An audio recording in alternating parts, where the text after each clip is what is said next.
এই মুহূর্তে ক্রিকেট চলছে, নিউজিল্যান্ড এ দলের বিপক্ষে বাংলাদেশ এ দল খেলছে সিলেটে, কিছু ক্রিকেট তো অন্তত হচ্ছে, সেটা একটা স্বস্তির ব্যাপার। এখন পর্যন্ত বাংলাদেশে খেলাটা চলছে এবং সেই জায়গায় প্রথম 2টা ম্যাচ অনায়াসে বাংলাদেশ এ দল জিতেছে এবং আজকে থার্ড ম্যাচটা ছিল।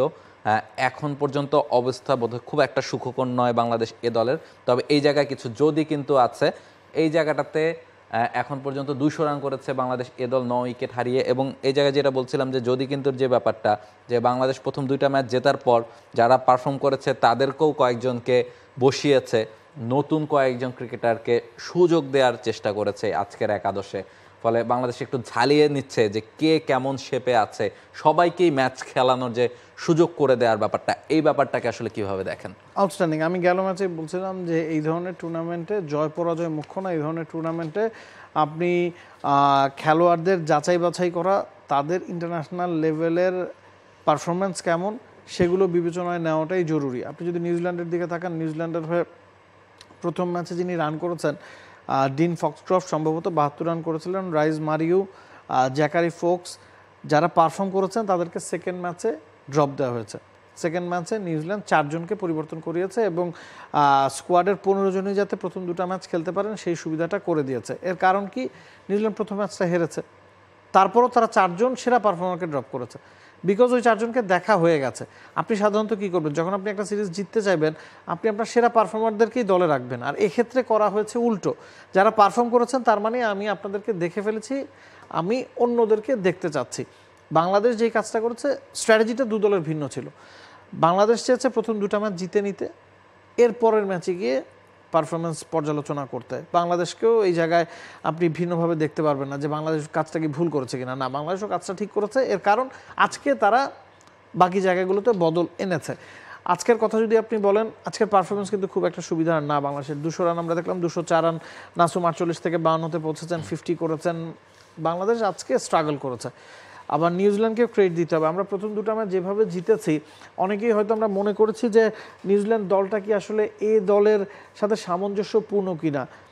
আমি এই জায়গাতে আপনাকে 100% গ্যারান্টি দিয়ে বলতে পারি যে নিউজিল্যান্ডের যে 6টা ঘরোয়া ফ্র্যাঞ্চাইজি দল আছে বা 6টা দলের খেলা ওই জায়গায় ঘরোয়াতে হয়, সেই 6টা দলের সেরা প্লেয়াররাই এই জায়গায় এসেছে এবং নিউজিল্যান্ড তাদের সম্ভাব্য সেরা এ দলটাই বাংলাদেশে পাঠিয়েছে। তারা প্রথম 2টা ম্যাচে স্ট্রাগল করেছে because of the condition.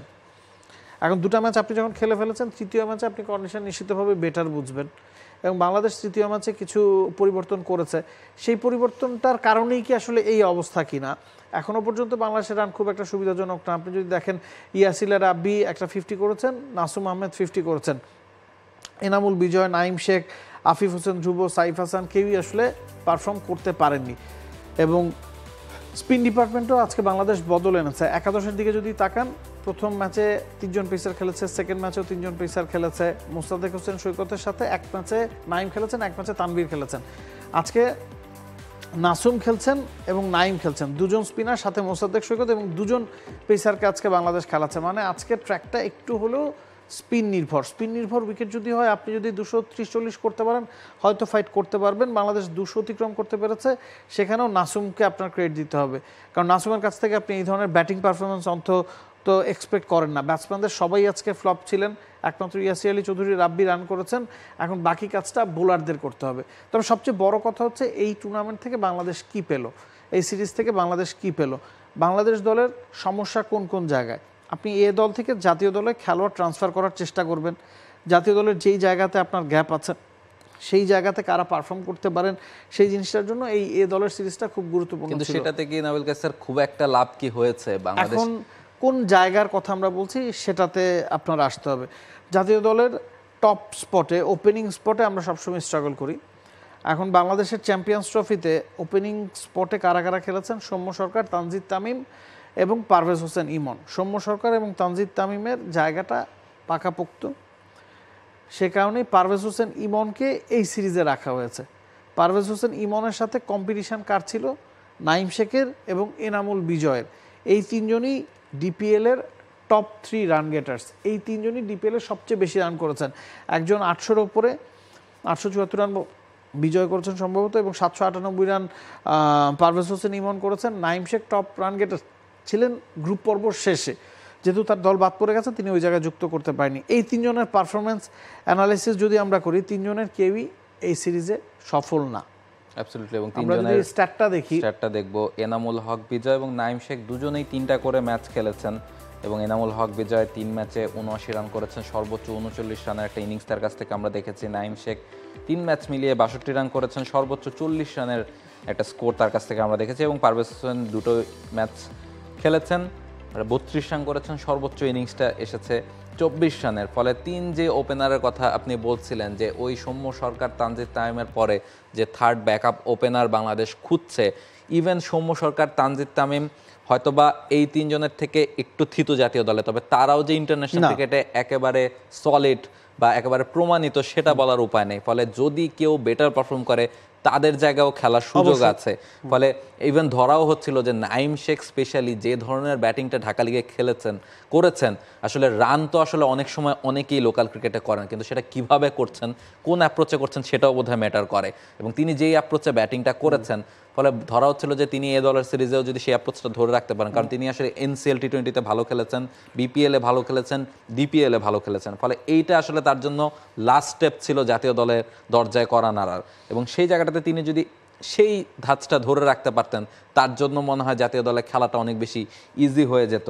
Same goes for Enamul Haque বিজয়। এবং পারভেজ হোসেন ইমন ব্যাকআপ ওপেনার হিসেবে চ্যাম্পিয়ন্স ট্রফিতেও গিয়েছিলেন, তিনিও আসলে সেভাবে প্রমাণটা করতে পারেনি। ফলে ওই যে ওপেনিংয়ের যে ক্রাইসিসটা আমাদের 3 ফরম্যাটের ক্রিকেটেই, সেই ক্রাইসিসটা কি আরও কিছুদিন জারি থাকবে? That's the difference between domestic cricket and international cricket. নিউজিল্যান্ডের এ দলকে আপনি ইন্টারন্যাশনাল ক্রিকেট বলতে পারবেন না, বাট তাদের মানটা ইন্টারন্যাশনাল ক্রিকেটের সাথে 19-20। তাদের যে বোলিং লাইন আপটা আপনি দেখছেন, যে 5 জন বোলার বল করছেন তাদের মধ্যে 2-3 জন হয়তো ইন্টারন্যাশনাল ক্রিকেট খেলেছেন বা সামনেই খেলবেন।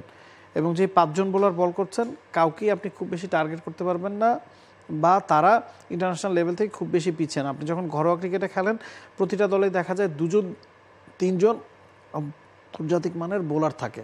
একজন ওপেনার প্রথম স্লটে যদি 6-7 ওভার পার করে দিতে পারেন, তার জন্য পরের কাজটা সহজ হয়ে যায়। এখন এই জায়গায় আপনি যদি এই 3 জনের ইনিংস দেখেন, 3 জন মিলে 8টা ইনিংস খেলেছেন। নাইম শেখ 3টা, বিজয় 3টা এবং পারভেজ ইমন 2টা, মোট 8 ইনিংসে একজনও একটা 50 করতে পারেননি। এবং তারা সেঞ্চুরির বন্যা বইয়ে দিয়েছিলেন DPL। That's the difference between DPL and international cricket. International ক্রিকেটে আপনি কোনো লুজ বোলার পাবেন না। ইন্টারন্যাশনাল ক্রিকেটে বা এ দলের সিরিজেও আপনি আছে না যে আমি 5টা ওভার কাটিয়ে দিলাম, বা প্রথম স্পেলটা একজন বোলার স্পেসিফিক বোলার কাটিয়ে দিলাম, এরপর আমার জন্য কাজটা সহজ হবে, সেটা হবে না। তো এই কারণেই আমরা বলি যে ঘরোয়া ক্রিকেটে রান করলে যে আপনি ইন্টারন্যাশনাল ক্রিকেটে সফল হবেন তা তো না। এনামুল বিজয় টেস্ট খেলার সুযোগ পেয়েছেন, সম্ভবত একটা ইনিংসে 39 রান করেছিলেন, সেটা তার টেস্ট ক্যারিয়ারের সর্বোচ্চ। মানে টেস্ট ক্যারিয়ারে এর আগে যে তিনি 5টা ম্যাচ খেলেছেন কোনো 50 তার নাই। তো আমরা কিন্তু ওই জায়গায় মিলিয়ে ফেলি ঘরোয়া ক্রিকেট সাথে ইন্টারন্যাশনাল ক্রিকেট, এইখানে ওই জায়গায় আসলে পার্থক্যটা হচ্ছে। এবং আমার একটা কোট খুব মনে পড়ে, ইন্ডিয়ার একজন সাংবাদিক একবার বলেছিলেন যে ইন্ডিয়াতে প্রায় কথা হয় যে অমুক এত রান করেছে, তাকে কেন জাতীয় দলে নেওয়া হচ্ছে। তিনি তারপর বলেছিলেন যে ইন্ডিয়ার লোকাল ক্রিকেটে এমন অনেক প্লেয়ারের নাম আমি আপনাকে বলতে পারবো যারা বছরের পর বছর হাজার হাজার হাজার রান করেন লোকাল ক্রিকেটে, কিন্তু তাদেরকে কখনোই জাতীয় দলে ডাকা হয় না। ওইটাই আসলে সিলেক্টরের চোখ, যে তিনি আসলে ইন্টারন্যাশনাল ক্রিকেটে কিভাবে রান করেছেন এবং ইন্টারন্যাশনাল ক্রিকেট খেলার যে টেম্পারমেন্টটা সেটা কার মধ্যে আছে সেটা দেখতে পারাই আসলে সিলেক্টরের কাজ। এবং আমরা সহজ বাংলায় বলি, একটা ওভারে 6টা বল হয়। ইন্টারন্যাশনাল ক্রিকেটে 5টা ভালো বল আপনাকে বোলার করবেই, কখনো কখনো 6টা ভালো বল করে।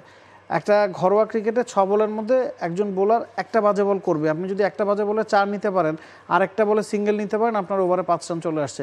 ইন্টারন্যাশনাল ক্রিকেটে আপনি যখন ওই বাউন্ডারিটা পাবেন না, আপনার ওভারে 2 রান 3 রান আসছে, পরের ওভারে আপনার উপর প্রেশার পড়ছে। অ্যাবসলিউটলি। এবং নেগেটিভের পাশাপাশি পজিটিভ কিছু ব্যাপারও কিন্তু নাবিল গাছের এই সিরিজ থেকে বাংলাদেশ দল নিতে পারে, যেটা সবচেয়ে গুরুত্বপূর্ণ, কারণ মুশফিক এবং মাহমুদুল্লাহ রিয়াদ যেহেতু অবসর নিয়ে ফেলেছেন, ওই জায়গায় আমাদের অন্তত 1 থেকে 2 জন ক্রিকেটার লাগতো মিডল অর্ডারে এবং উইকেট কিপার ব্যাটার হিসেবে। এবং 2 জন উইকেট কিপার ব্যাটারই দুর্দান্ত পারফর্ম কিন্তু করেছেন, স্পেশালি সেকেন্ড ম্যাচটায় 2জনেই সেঞ্চুরি দেখা পেয়েছেন, নুরুল হাসান সোহান এবং মাহিদুল ইসলাম অঙ্কন। সোহান 3টা ম্যাচে খেলেছেন, 144 রান করেছেন, সর্বোচ্চ 112 রানের একটা ইনিংস, 100-র উপরে স্ট্রাইক রেট ছিল। অঙ্কন 2টো ম্যাচ খেলে 147 রান করেছেন, একটা ইনিংসে অপরাজিত ছিলেন, আরেকটা ইনিংসে 105 রান করেছেন, তারও 100-র কাছাকাছি স্ট্রাইক রেট ছিল। ফলে যে ধরনের ব্যাটিং অ্যাপ্রোচ প্রয়োজন, যেভাবে রান করা প্রয়োজন ওই পজিশনে, ঠিক সে ধরনের ব্যাটিংই চাহিদা মিটিয়ে এই দুজন করেছেন। সোহানের ওয়ানডে গড় সম্ভবত 80 ঘরে, 5টা ম্যাচ সম্ভবত তিনি খেলেছেন। তবে গড়টা সবসময় আসলে কাউন্ট করে না, ইটস বিকজ বেশিরভাগ ম্যাচে তিনি নট আউট ছিলেন। তবে আমার কাছে মনে হয় হি ডিজার্ভড আনাদার চান্স। তাকে এখন আরেকবার ওয়ানডে স্কোয়াডে অন্তত আপনাকে সুযোগ দিতেই হবে। টি-20তে হয়তো তিনি সেই দাবিটা করতে পারেন, তবে অন্তত ওয়ানডেতে সোহানকে সুযোগ দেওয়ার এখনই সময়। সামনে লম্বা পথ পাড়ি দিতে হবে, লম্বা সময় পড়ে আছে দুজনের হাতেই, এবং দুজনই বিপিএলে পারফর্ম করেছেন, ডিপিএলে পারফর্ম করেছেন, এবং ওই সিচুয়েশনে ব্যাটিং করাটা কিন্তু সহজ কাজ না। মাহিদুল অঙ্কন মোহামেডানের হয়ে খেলেছেন, সোহান ধানমন্ডি ক্লাবের হয়ে খেলেছেন, এবং ধানমন্ডি ক্লাবের ফলাফলও কিন্তু খুব ভালো ছিল না। যা করার একাই সোহান করেছেন। এমনও হয়েছে যে তিনি সেঞ্চুরি করেছেন, তারপরে তার দল ম্যাচ জেতেনি। তো ওই জায়গায় চাপে পড়ার দলকে নিয়েই কিন্তু তিনি খেলেছেন, যেটা বাংলাদেশ জাতীয় দলে বেশিরভাগ সময় আসলে হয়ে থাকেন। তো আমার কাছে মনে হয় এই পারফরমেন্সগুলো বিবেচনা করলে এবং এই দলের সিরিজ বিবেচনা করলে এখান থেকে সবচেয়ে বড় ফাইন্ডিং নুরুল হাসান সোহান। অ্যাবসলিউটলি, নুরুল হাসান সোহান সেই সুযোগটা ডিজার্ভ করেন। For more updates, subscribe to our YouTube channel and click on the bell icon. Follow us on Facebook and Instagram. Download T-Sports app to enjoy exciting games and highlights. Visit tsports.com.